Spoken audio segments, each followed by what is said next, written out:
ಓಂ ಶಾಂತಿ. ಇಂದು ಪ್ರಾತಃ ಮುರುಳಿ ದಿನಾಂಕ 18 ಜೂನ್ 2025.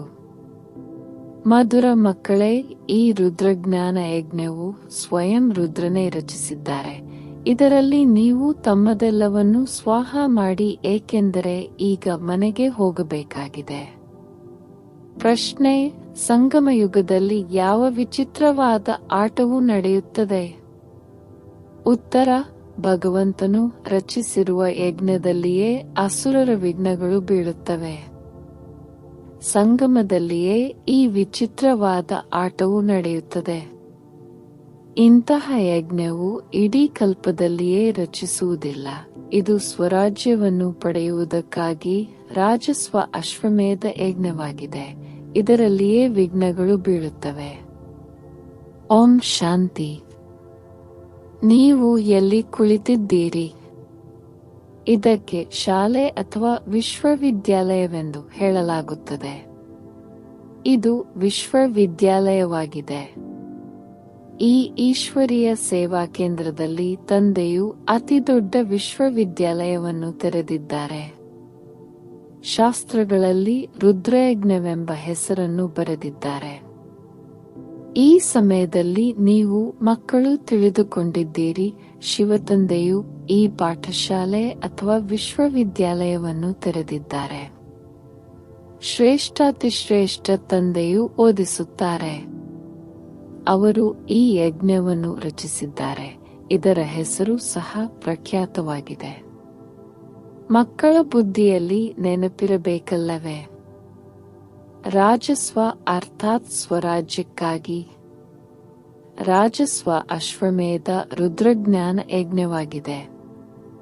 ಅಶ್ವಮೇಧ ಎಂದರೆ ಏನೆಲ್ಲವೂ ಕಾಣುತ್ತಿದೆಯೋ ಅದೆಲ್ಲವನ್ನು ಸ್ವಾಹ ಮಾಡುತ್ತಿದ್ದೀರಿ. ಇದರಲ್ಲಿ ಶರೀರವೂ ಸಹ ಸ್ವಾಹ ಆಗಿಬಿಡುತ್ತದೆ. ಆತ್ಮವು ಸ್ವಾಹ ಆಗಲು ಸಾಧ್ಯವಿಲ್ಲ. ಎಲ್ಲಾ ಶರೀರಗಳು ಸ್ವಾಹ ಆಗಿಬಿಡುತ್ತವೆ. ಉಳಿದ ಆತ್ಮಗಳು ಹಿಂತಿರುಗಿ ಹೋಗುತ್ತವೆ. ಇದು ಸಂಗಮಯುಗವಾಗಿದೆ. ಎಲ್ಲಾ ಆತ್ಮಗಳು ಹೋಗುತ್ತೀರಿ, ಉಳಿದಂತೆ ಶರೀರಗಳು ಇಲ್ಲಿ ಸಮಾಪ್ತಿಯಾಗುತ್ತವೆ. ಇದೆಲ್ಲವೂ ಡ್ರಾಮಾ ಆಗಿದೆ. ನೀವು ಈ ಡ್ರಾಮಾದಲ್ಲಿ ವಶರಾಗಿ ನಡೆಯುತ್ತಿದ್ದೀರಿ.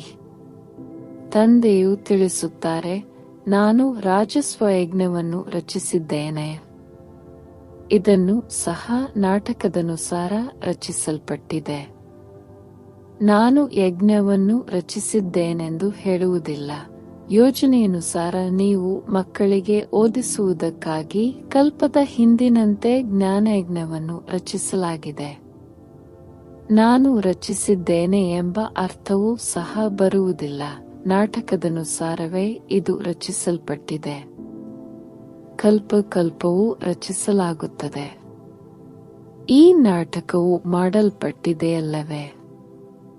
ನಾಟಕದ ಯೋಜನೆಯನುಸಾರ ಒಂದೇ ಬಾರಿ ಯಜ್ಞವನ್ನು ರಚಿಸಲಾಗುತ್ತದೆ. ಇದೇನು ಹೊಸ ಮಾತಲ್ಲ. ಈಗ ಬುದ್ಧಿಯಲ್ಲಿ ಕುಳಿತಿದೆ. ಅವಶ್ಯವಾಗಿ 5000 ವರ್ಷಗಳ ಮೊದಲು ಸಹ ಸತ್ಯಯುಗವಿತ್ತು. ಈಗ ಪುನಃ ಚಕ್ರವು ಪುನರಾವರ್ತನೆಯಾಗುತ್ತಿದೆ. ಹೊಸ ಪ್ರಪಂಚವು ಪುನಃ ಸ್ಥಾಪನೆಯಾಗುತ್ತಿದೆ. ನಾವು ಹೊಸ ಪ್ರಪಂಚದಲ್ಲಿ ಸ್ವರಾಜ್ಯವನ್ನು ಪಡೆಯುವುದಕ್ಕಾಗಿ ಓದುತ್ತಿದ್ದೇವೆ. ಅಂದ ಮೇಲೆ ಅವಶ್ಯವಾಗಿ ಪವಿತ್ರರಾಗಬೇಕಾಗಿದೆ. ಯಾರು ನಾಟಕದನುಸಾರ ಕಲ್ಪದ ಮೊದಲು ಆಗಿದ್ದರೋ ಅವರೇ ಆಗುತ್ತಾರೆ, ಈಗಲೂ ಆಗುತ್ತಾರೆ. ಸಾಕ್ಷಿಯಾಗಿ ನಾಟಕವನ್ನು ನೋಡಬೇಕಾಗಿದೆ ಮತ್ತು ಪುರುಷಾರ್ಥವನ್ನು ಮಾಡಬೇಕಾಗಿದೆ. ಮಕ್ಕಳು ಮಾರ್ಗವನ್ನು ತಿಳಿಸಬೇಕು. ಮುಖ್ಯ ಮಾತು ಪವಿತ್ರತೆಯಾಗಿದೆ. ಬನ್ನಿ, ಪವಿತ್ರರನ್ನಾಗಿ ಮಾಡಿ, ಈ ಪ್ರಪಂಚದಿಂದ ಕರೆದುಕೊಂಡು ಹೋಗಿ ಎಂದು ತಂದೆಯನ್ನು ಕರೆದಿರಿ. ತಂದೆಯು ಮನೆಗೆ ಕರೆದುಕೊಂಡು ಹೋಗುವುದಕ್ಕಾಗಿಯೇ ಬಂದಿದ್ದಾರೆ. ಮಕ್ಕಳಿಗೆ ಬಹಳಷ್ಟು ವಿಷಯಗಳನ್ನು ತಿಳಿಸಲಾಗಿದೆ. ಮುಖ್ಯ ಮಾತನ್ನು ತಂದೆಯು ತಿಳಿಸುತ್ತಾರೆ, ಮನ್ಮನಾಭವ. ಪಾವನರಾಗುವುದಕ್ಕಾಗಿ ತಂದೆಯನ್ನು ನೆನಪು ಮಾಡುತ್ತೇವೆ. ಇದನ್ನು ಮರೆಯಬಾರದು. ಎಷ್ಟು ನೆನಪು ಮಾಡುತ್ತೀರೋ ಅಷ್ಟು ಲಾಭವಾಗುವುದು. ಮಕ್ಕಳು ದಿನಚರಿಯನ್ನಿಡಬೇಕು, ಇಲ್ಲದಿದ್ದರೆ ಅಂತಿಮದಲ್ಲಿ ಅನುತ್ತೀರ್ಣರಾಗಿ ಬಿಡುತ್ತೀರಿ. ನಾವೇ ಸತೋಪ್ರಧಾನರಾಗಿದ್ದೆವು ಎಂದು ತಿಳಿಯುತ್ತೀರಿ ಅಂದಾಗ ನಂಬರ್ವಾರ್ ಪುರುಷಾರ್ಥದನುಸಾರ ಯಾರು ಶ್ರೇಷ್ಠರಾಗುವರೋ ಅವರೇ ಹೆಚ್ಚಿನ ಪರಿಶ್ರಮ ಪಡಬೇಕಾಗುವುದು. ನೆನಪಿನಲ್ಲಿರಬೇಕಾಗುತ್ತದೆ. ಇದಂತೂ ನಿಮಗೆ ತಿಳಿದಿದೆ. ಇನ್ನು ಸ್ವಲ್ಪವೇ ಸಮಯವಿದೆ. ಇದರ ನಂತರ ಸುಖದ ದಿನಗಳು ಬರಲಿವೆ. ಅವಶ್ಯವಾಗಿ ನಮ್ಮ ಅಪಾರ ಸುಖದ ದಿನಗಳು ಬರುತ್ತವೆ. ತಂದೆಯು ಒಂದೇ ಬಾರಿ ಬರುತ್ತಾರೆ, ದುಃಖಧಾಮವನ್ನೇ ಸಮಾಪ್ತಿ ಮಾಡಿ ತಮ್ಮ ಸುಖಧಾಮಕ್ಕೆ ಕರೆದುಕೊಂಡು ಹೋಗುತ್ತಾರೆ. ನಾವೀಗ ಈಶ್ವರೀಯ ಪರಿವಾರದವರಾಗಿದ್ದೇವೆ, ನಂತರ ದೈವಿ ಪರಿವಾರದಲ್ಲಿ ಹೋಗುತ್ತೇವೆ. ಈ ಸಮಯದ ಗಾಯನವೇ ಇದೆ. ಈ ಸಂಗಮಯುಗವು ಪುರುಷೋತ್ತಮ ಶ್ರೇಷ್ಠರಾಗುವ ಯುಗವಾಗಿದೆ. ನಮಗೆ ಬೇಹದ್ದಿನ ತಂದೆಯು ಓದಿಸುತ್ತಿದ್ದಾರೆ. ಮುಂದೆ ಹೋದಂತೆ ಸನ್ಯಾಸಿಗಳು ಸಹ ಇದನ್ನು ಒಪ್ಪುತ್ತಾರೆ. ಅಂತಹ ಸಮಯವೂ ಸಹ ಬರುತ್ತಿದೆಯಲ್ಲವೇ? ಈಗಿನ ನಿಮ್ಮ ಪ್ರಭಾವವು ಅಷ್ಟೊಂದು ಬೀರುತ್ತಿಲ್ಲ. ರಾಜಧಾನಿಯು ಸ್ಥಾಪನೆಯಾಗುತ್ತಿದೆ. ಇನ್ನೂ ಸಮಯವಿದೆ. ಕೊನೆಯಲ್ಲಿ ಈ ಸನ್ಯಾಸಿಗಳು ಮೊದಲಾದವರು ಸಹ ಬಂದು ತಿಳಿದುಕೊಳ್ಳುತ್ತಾರೆ. ಸೃಷ್ಟಿಚಕ್ರವು ಹೇಗೆ ಸುತ್ತುತ್ತದೆ ಎಂಬ ಜ್ಞಾನವು ಯಾರಲ್ಲಿಯೂ ಇಲ್ಲ. ಇದನ್ನು ಸಹ ಮಕ್ಕಳು ತಿಳಿದುಕೊಂಡಿದ್ದೀರಿ. ಪವಿತ್ರತೆಯ ಮೇಲೆ ಎಷ್ಟೊಂದು ವಿಘ್ನಗಳು ಬರುತ್ತವೆ. ಅಬಲೆಯರ ಮೇಲೆ ಅತ್ಯಾಚಾರವಾಗುತ್ತದೆ. ದ್ರೌಪದಿಯು ಕರೆದಳಲ್ಲವೇ? ವಾಸ್ತವದಲ್ಲಿ ನೀವೆಲ್ಲರೂ ದ್ರೌಪದಿಯರು, ಸೀತೆಯರು, ಪಾರ್ವತಿಯರಾಗಿದ್ದೀರಿ. ನೆನಪಿನಲ್ಲಿರುವುದರಿಂದ ಅಬಲೆಯರು, ಕುಬ್ಜೆಯರು ಸಹ ತಂದೆಯಿಂದ ಆಸ್ತಿಯನ್ನು ಪಡೆಯುತ್ತಾರೆ. ನೆನಪಿನಲ್ಲಿರುವುದು ಸಹಜವಲ್ಲವೇ? ಭಗವಂತನು ಬಂದು ಯಜ್ಞವನ್ನು ರಚಿಸುತ್ತಾರೆ. ಇದರಲ್ಲಿ ಎಷ್ಟೊಂದು ವಿಘ್ನಗಳು ಬರುತ್ತವೆ. ಈಗಲೂ ಸಹ ವಿಘ್ನಗಳು ಬರುತ್ತಿರುತ್ತವೆ. ಕನ್ಯೆಯರಿಗೆ ಬಲವಂತದಿಂದ ವಿವಾಹ ಮಾಡಿಸುತ್ತಾರೆ, ಇಲ್ಲವೆಂದರೆ ಹೊಡೆದು ಮನೆಯಿಂದ ಆಚೆ ಹಾಕುತ್ತಾರೆ. ಆದ್ದರಿಂದ ಹೇ ಪತಿತಪಾವನ ಬನ್ನಿ ಎಂದು ಕರೆಯುತ್ತಾರೆ. ಅಂದ ಮೇಲೆ ಅವರಿಗೆ ಅವಶ್ಯವಾಗಿ ಬಂದು ಪಾವನ ಮಾಡಲು ರಥವೂ ಬೇಕಲ್ಲವೇ? ಸ್ಥೂಲ ನೀರಿನಿಂದ ಪಾವನರಾಗುವುದಿಲ್ಲ. ತಂದೆಯೇ ಬಂದು ಪಾವನ ಮಾಡಿ ಪಾವನ ಪ್ರಪಂಚದ ಮಾಲೀಕರನ್ನಾಗಿ ಮಾಡುತ್ತಾರೆ. ನೀವು ನೋಡುತ್ತೀರಿ, ಈ ಪತಿತ ಪ್ರಪಂಚದ ವಿನಾಶವು ಸನ್ಮುಖದಲ್ಲಿ ನಿಂತಿದೆ. ಅಂದ ಮೇಲೆ ನಾವೇಕೆ ತಂದೆಯ ಮಕ್ಕಳಾಗಬಾರದು? ಸ್ವಾಹ ಆಗಿ ಬಿಡಬಾರದು? ಹೇಗೆ ಸ್ವಾಹ ಆಗುವುದು? ಹೇಗೆ ವರ್ಗಾವಣೆ ಆಗುವುದೆಂದು ಕೇಳುತ್ತಾರೆ.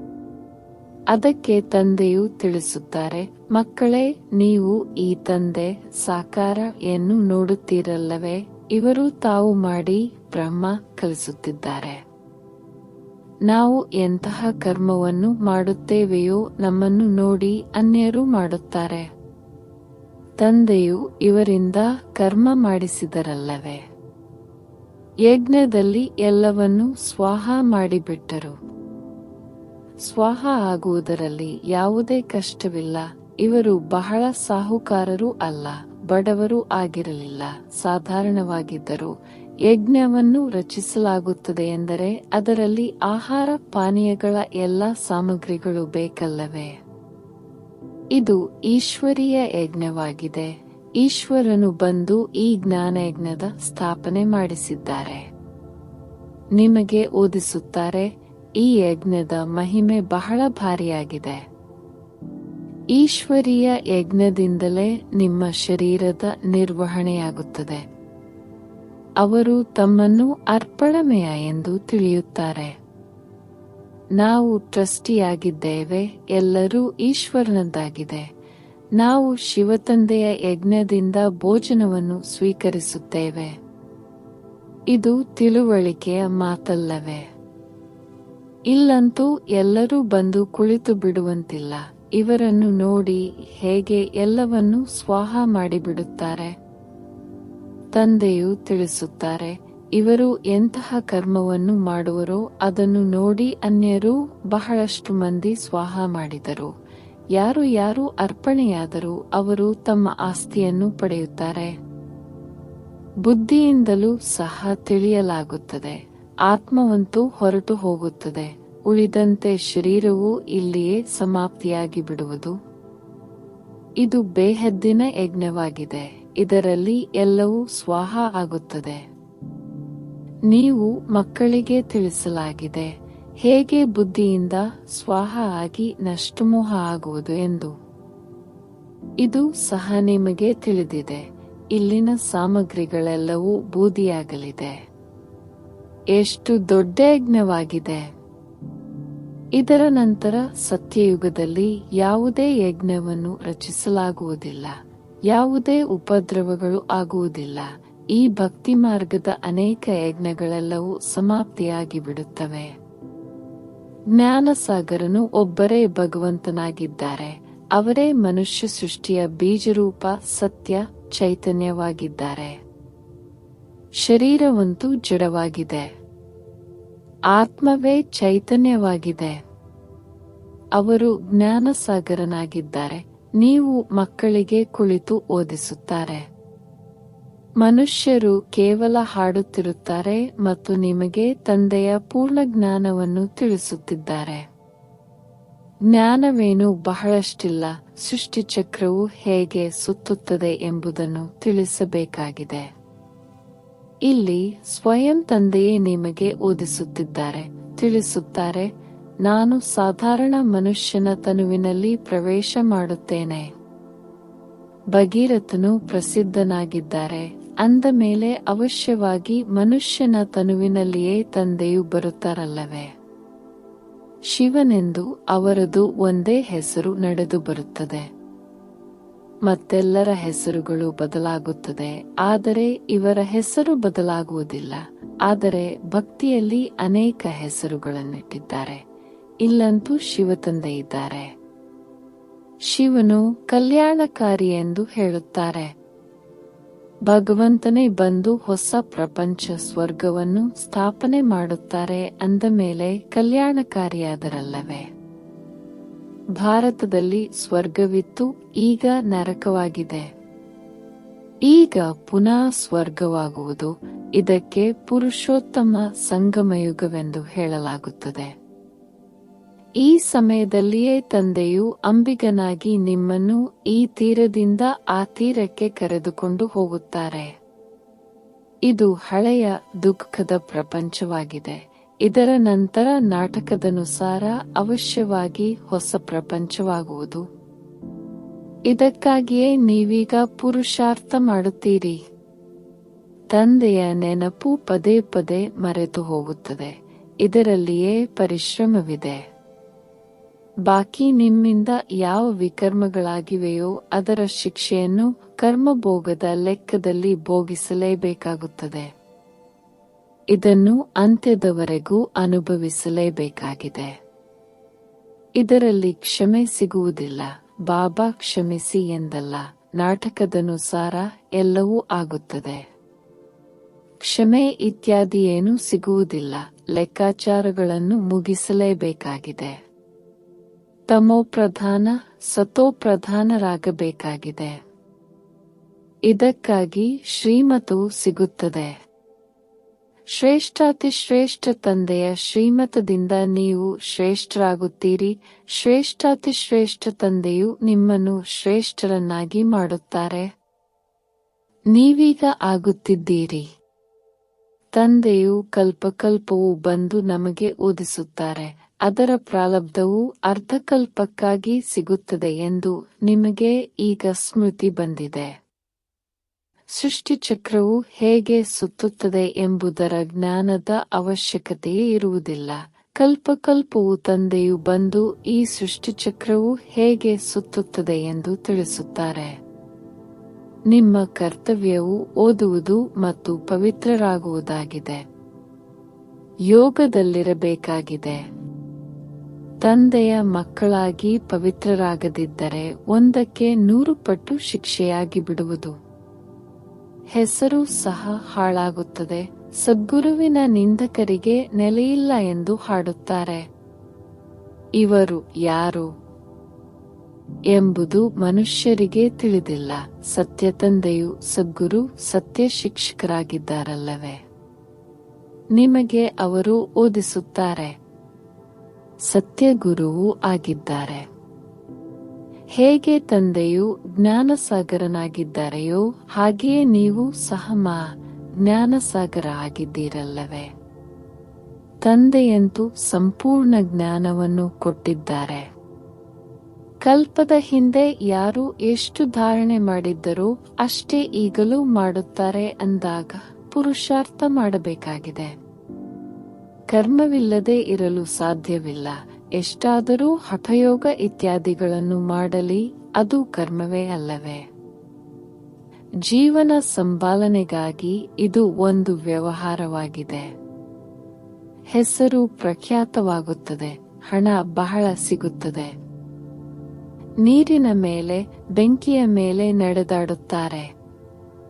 ಕೇವಲ ಹಾರುವುದಿಲ್ಲವಷ್ಟೇ, ಅದಕ್ಕಾಗಿ ಪೆಟ್ರೋಲ್ ಇತ್ಯಾದಿ ಬೇಕಲ್ಲವೇ? ಆದರೆ ಇದರಿಂದೇನೂ ಲಾಭವಿಲ್ಲ, ಪಾವನ ಅಂತೂ ಆಗುವುದಿಲ್ಲ. ವಿಜ್ಞಾನದವರದು ಸ್ಪರ್ಧೆಯಾಗಿದೆ, ಅವರದು ಸೈನ್ಸ್ನ ಸ್ಪರ್ಧೆ, ನಿಮ್ಮದು ಸೈಲೆನ್ಸ್ನ ಸ್ಪರ್ಧೆಯಾಗಿದೆ. ಎಲ್ಲರೂ ಶಾಂತಿಯನ್ನೇ ಬಯಸುತ್ತಾರೆ. ತಂದೆಯು ತಿಳಿಸುತ್ತಾರೆ, ಶಾಂತಿಯಂತೂ ನಿಮ್ಮ ಸ್ವಧರ್ಮವಾಗಿದೆ. ತಮ್ಮನ್ನು ಆತ್ಮನೆಂದು ತಿಳಿಯಿರಿ. ಈಗ ನಮ್ಮ ಮನೆ ಶಾಂತಿಧಾಮಕ್ಕೆ ಹೋಗಬೇಕಾಗಿದೆ.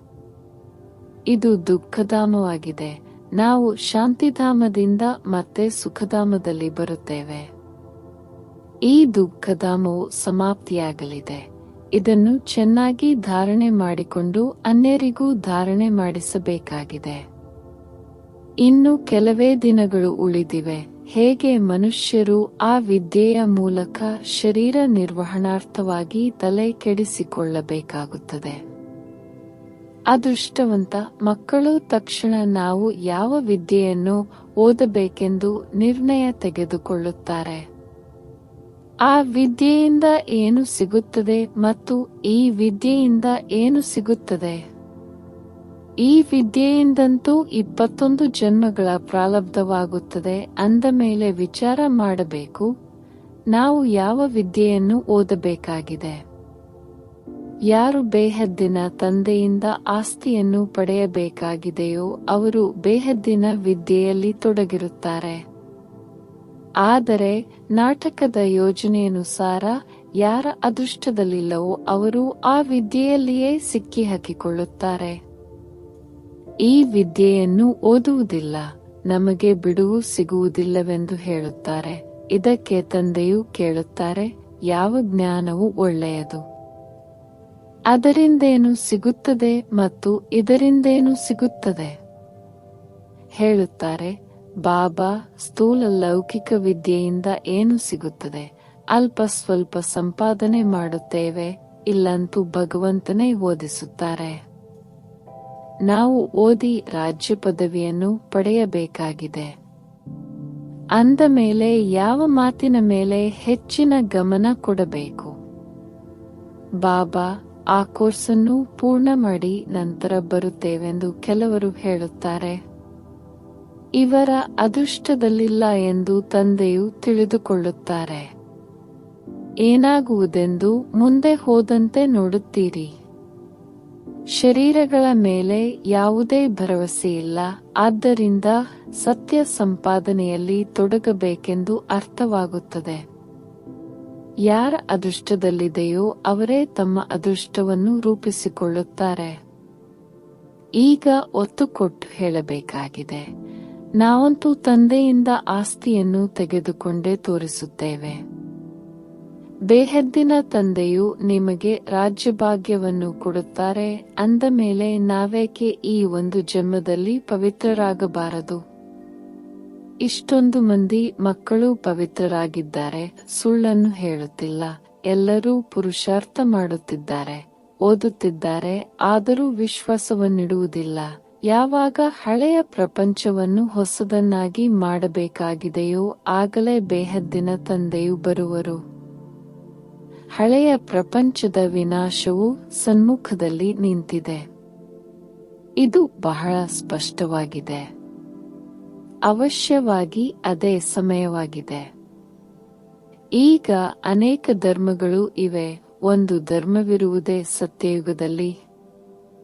ಇದು ಸಹ ನಿಮ್ಮ ಬುದ್ಧಿಯಲ್ಲಿದೆ. ನಿಮ್ಮಲ್ಲಿಯೂ ಕೆಲವರು ಇನ್ನೂ ನಿಶ್ಚಯ ಮಾಡಿಕೊಳ್ಳುತ್ತಿದ್ದಾರೆ. ಆದರೆ ನಿಶ್ಚಯ ಮಾಡಿಕೊಳ್ಳುವುದರಲ್ಲಿ ಸಮಯ ಹಿಡಿಸುತ್ತದೆ. ಶರೀರದ ಮೇಲೂ ಭರವಸೆಯಿಲ್ಲ. ಈ ಅವಕಾಶವನ್ನು ಕಳೆದುಕೊಳ್ಳಬಾರದು.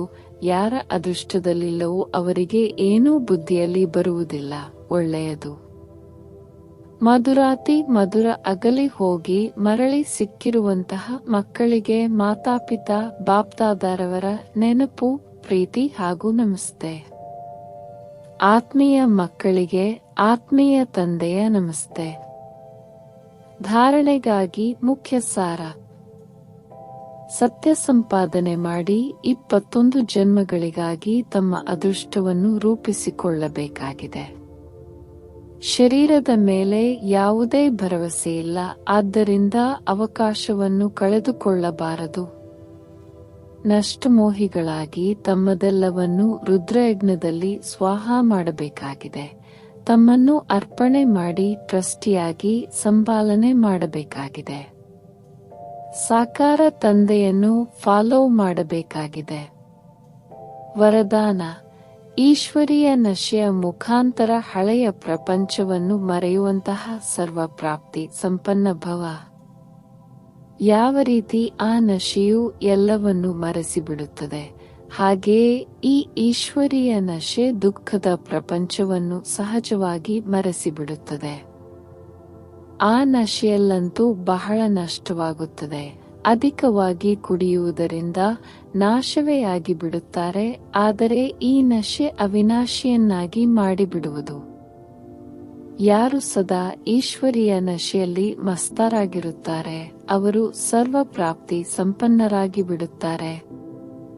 ಒಬ್ಬ ತಂದೆಯ ವಿನಃ ಬೇರೆಯಾರೂ ಇಲ್ಲ. ಈ ಸ್ಮೃತಿಯೇ ನಶೆ ಏರಿಸುತ್ತದೆ. ಇದೇ ಸ್ಮೃತಿಯಿಂದ ಸಮರ್ಥತೆ ಬಂದು ಬಿಡುವುದು. ಸ್ಲೋಗನ್: ಒಬ್ಬರಿನ್ನೊಬ್ಬರನ್ನು ಅನುಸರಿಸುವ ಬದಲು ತಂದೆಯನ್ನು ಅನುಕರಿಸಿ. ಅವ್ಯಕ್ತ ಸೂಚನೆಗಳು: ಆತ್ಮಿಕ ಸ್ಥಿತಿಯಲ್ಲಿರುವಂತಹ ಅಭ್ಯಾಸ ಮಾಡಿ ಅಂತರ್ಮುಖಿಯಾಗಿರಿ. ಅಂತರ್ಮುಖಿ ಆಗಿರುವವರು ಪ್ರತಿ ಜ್ಞಾನದ ರತ್ನಗಳ ಗುಹ್ಯತೆಯಲ್ಲಿ ಹೋಗಬಹುದು. ಜ್ಞಾನದ ಪ್ರತಿಯೊಂದು ಪಾಯಿಂಟ್ನ ರಹಸ್ಯ ಏನಾಗಿದೆ ಹಾಗೂ ಯಾವ ಸಮಯ ಯಾವ ವಿಧಿಯಲ್ಲಿ ಅದನ್ನು ಕಾರ್ಯದಲ್ಲಿ ಅಥವಾ ಸೇವೆಯಲ್ಲಿ ತರಬೇಕು, ಈ ರೀತಿ ಅದರ ಮೇಲೆ ಮನನ ಮಾಡುತ್ತಾ ಆ ರಹಸ್ಯದ ರಸದಲ್ಲಿ ಹೊರಟು ಹೋಗಿ ಆಗ ನಶೆಯ ಅನುಭವ ಮಾಡುವಿರಿ. ಓಂ ಶಾಂತಿ.